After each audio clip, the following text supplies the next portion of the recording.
with validation is basically checking the input is proper for your program. For example, you're asking for a student's mark, maybe as a percentage, or maybe just a test that is out of 100. And so you would expect the number to be 0 and 100, right? So you can use a range check. You'd ask them to enter student marks, you input it, and then you keep doing it until it satisfied the condition. This condition being the marks is greater than 0 and less than 100, aka it's between 0 and 100. Next, there's the length check. So if you want, for example, the password to be exactly 8 characters, then you keep entering the password until the length of the password is 8. Then we have the type check.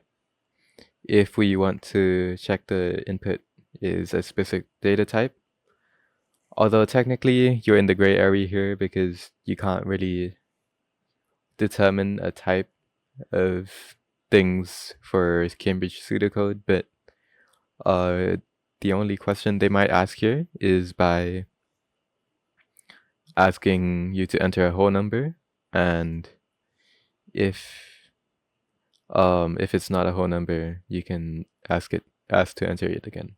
The reason this works is because, for example, you do 2.4 mod is getting the remainder, right? Divisor dividend equals whatever, and so you're trying to get the remainder. If you're trying to divide 2.4 by 1, the remainder would be 0.4. But if you divide a whole number by 1, let's say 10 divided by 1, the remainder would be 0 because it perfectly fits to 10. That's why you can check if it's a whole number or not. Or if you want to count it an integer, you can, I guess. Now let's continue with validation.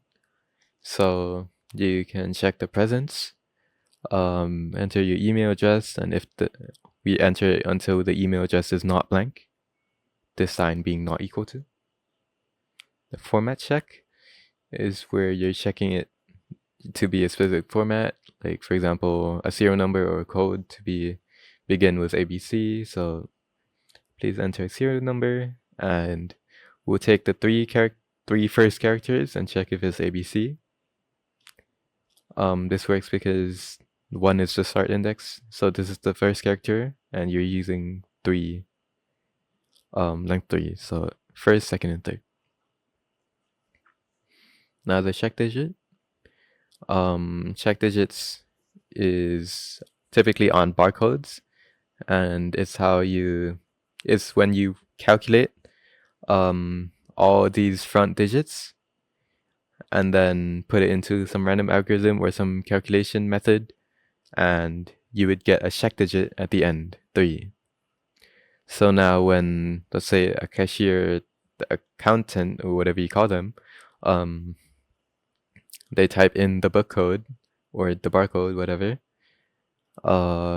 assuming they can't scan it because the barcode got damaged or whatever, they enter all the code. We would get the first digits except the last one, so I'm doing -1 here, and we're calculating the check digit by some unknown function named calculate. This is the unknown function, and we check whether the last digit, which the last digit would have the position of the length of the string, of length 1, so just 1 digit here, is equal to the check digit we just calculated. This code you don't need to know because there is no algorithm you're supposed to know for check digit. So basically, you're using all the first numbers to calculate a last number, so then next time you re-enter the whole code, you can check whether the last number is the same. If the last number is the same, that means you didn't mistype it.